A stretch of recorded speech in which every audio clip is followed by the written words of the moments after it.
This Torah class is brought to you by TorahAnytime.com.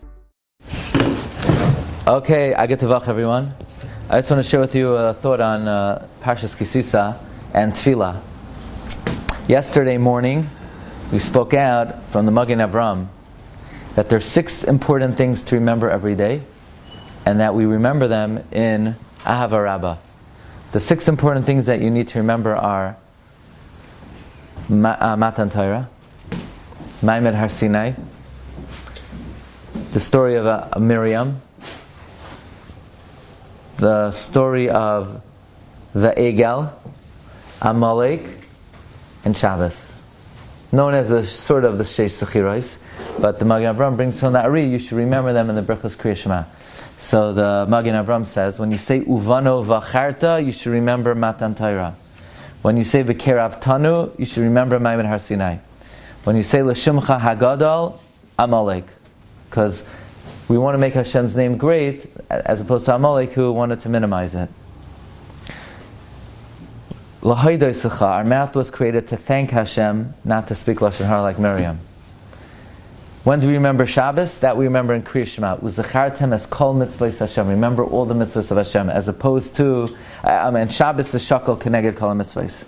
And when do you remember the Chet HaEgel? You say, L'hoidoi sechal yachercha bi'ahava. Baruch atah Hashem v'echem ha'meso bi'ahava. You say, now Hashem loves us. But when we serve the Egel, He didn't love us. So I was just thinking, so when every day do we remember the Egel? When you say bi'ahava. So, isn't it interesting? And what's the next thing we say? Shema Yisrael. Rabbi Kiva Eger says, what's the juxtaposition of Uvano v'chartim bi'ahava ve'ohavta?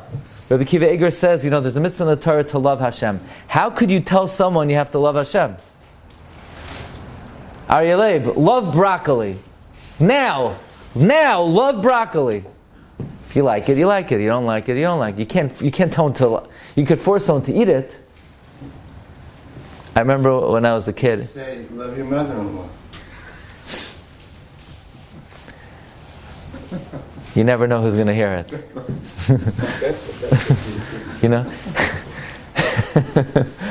You can't force someone to love something. I remember when I was a kid.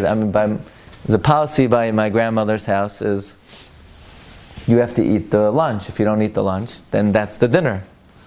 So I remember one time I got a sandwich. I remember I buried it.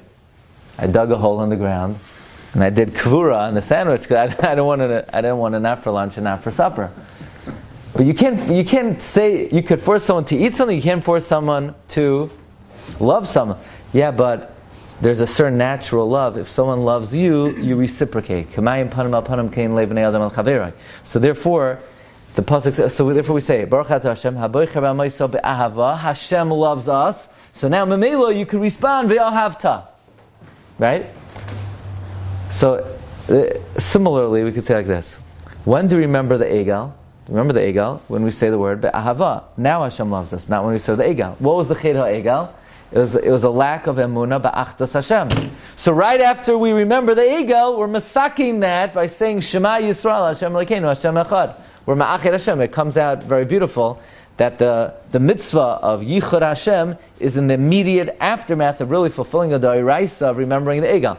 We remember we did an Avera. It was either some type of shituf, some kind of lack of achdus of Hashem, an intermediary, and we're immediately masaking that with Shema Yisrael. Okay. You've just experienced another Torah class brought to you by TorahAnytime.com.